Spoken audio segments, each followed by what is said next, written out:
Hello friends, Radhe Radhe. कैसे हैं आप सब? उम्मीद करती हूँ आप सभी मस्त होंगे और स्वस्थ होंगे। क्या आपने कभी सोचा है कि मंदिर में भगवान के सामने अगरबत्ती क्यों जलाते हैं?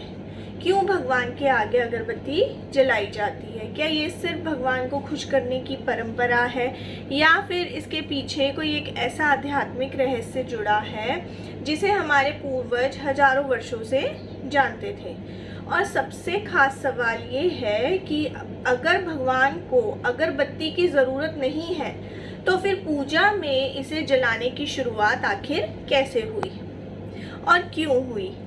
आज की इस वीडियो में हम जानेंगे कि अगरबत्ती और धूप की प्राचीन परंपरा क्या है, इसका धार्मिक महत्व क्या है और इसके पीछे की मान्यताएं, साथ ही ये भी कि पूजा के समय इसकी सुगंध यानी खुशबू का क्या उद्देश्य माना जाता है।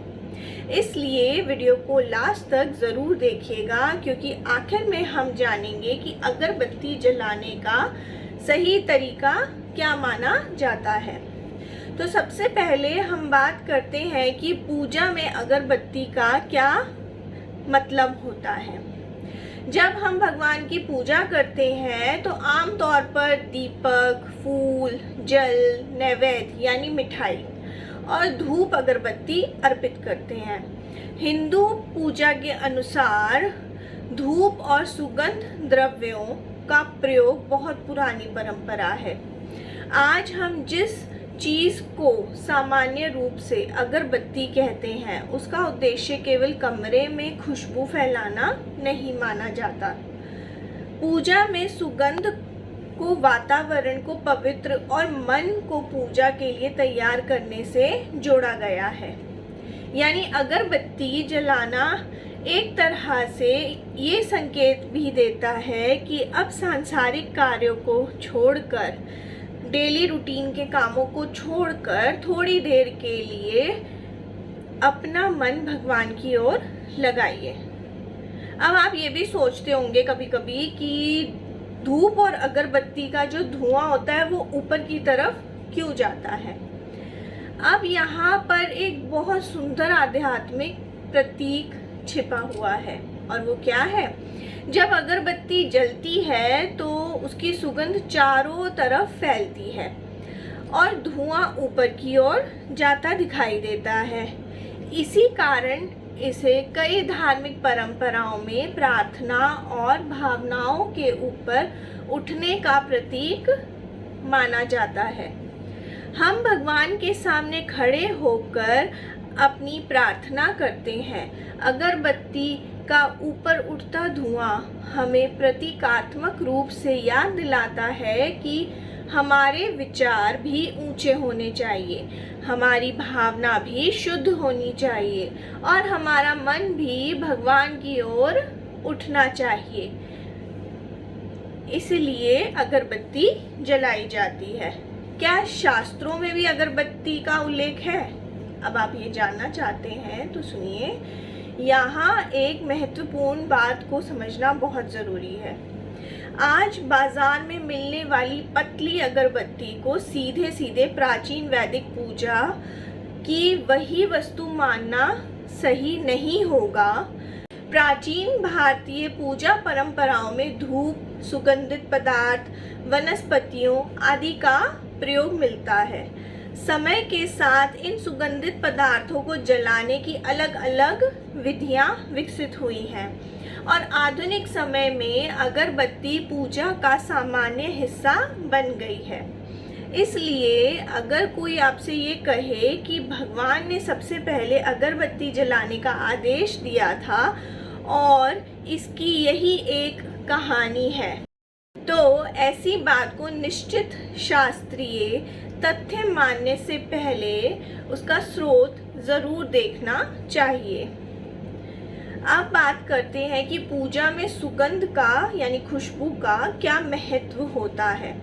हमारे आसपास का वातावरण हमारे मन पर प्रभाव डालता है। इसलिए पूजा के समय मंदिरों में फूलों की सुगंध, चंदन, धूप और अन्य सुगंधित पदार्थों का प्रयोग किया जाता है। अगरबत्ती की सुगंध वातावरण को पूजा जैसा अनुभव देने में मदद कर सकती है। जब व्यक्ति शांत होकर बैठता है, दीपक देखता है, मंत्र सुनता है और सुगंध महसूस करता है, तो उसका ध्यान पूरा पूजा की ओर केंद्रित होने में मदद मिल सकती है। यानी पूजा में अगरबत्ती का एक उद्देश्य वातावरण और मन दोनों को पूजा के अनुकूल बनाना ही समझा जा सकता है। अब बात करते हैं कि अगरबत्ती जलाने का आध्यात्मिक अर्थ क्या है। अगरबत्ती धीरे धीरे जलती है और आखिर में स्वयं समाप्त हो जाती है। इसे भी कई लोग एक सुंदर आध्यात्मिक संदेश से जोड़ते हैं। मनुष्य का जीवन भी समय के साथ समाप्त होता है, इसलिए अगरबत्ती हमें प्रतीकात्मक रूप से ये याद दिला सकती है कि जीवन छोटा है, इसलिए अपने समय और कर्मों को अच्छे कार्यों में लगाओ।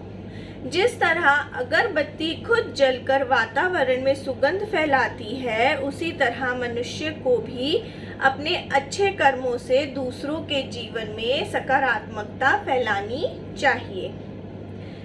यही इस परंपरा की सबसे खूबसूरत व्याख्याओं में से एक है। अब आगे सवाल आता है कि क्या अगरबत्ती भगवान के लिए है या हमारे लिए? आप क्या सोचते हैं, मुझे कमेंट करके ज़रूर बताइएगा। अब इस सवाल का जवाब बहुत ही दिलचस्प है, सुनिएगा ज़रूर। भगवान को सुगंध की आवश्यकता है ऐसा कहना ज़रूरी नहीं है।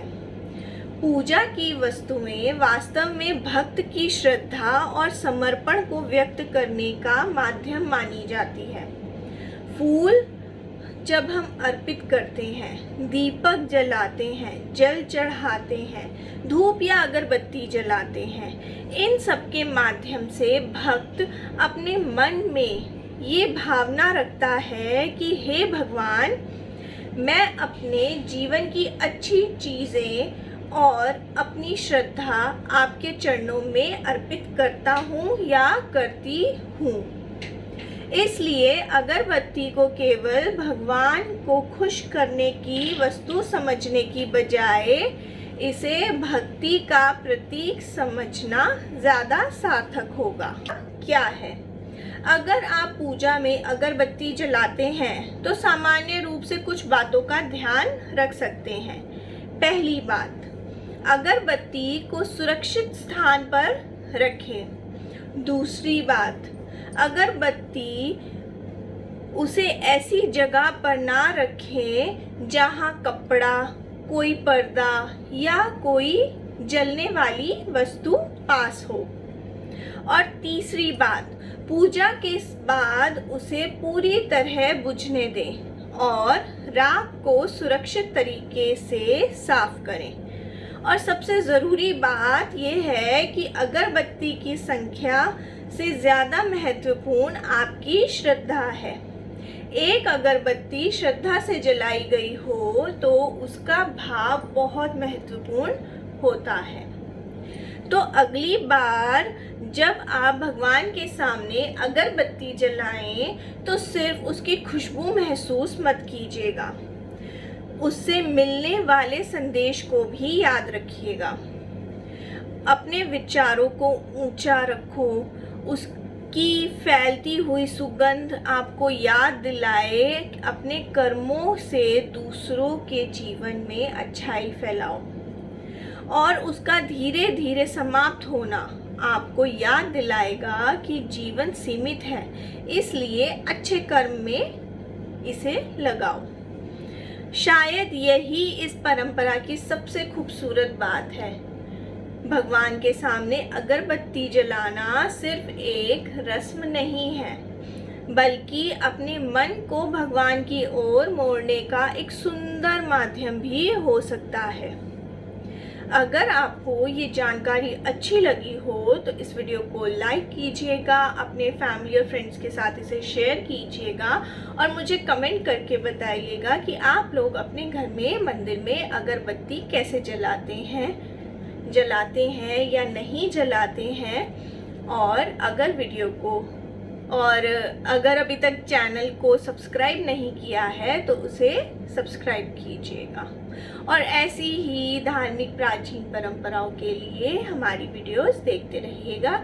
मिलते हैं अगली वीडियो में। जय श्री हरि, जय भोलेनाथ।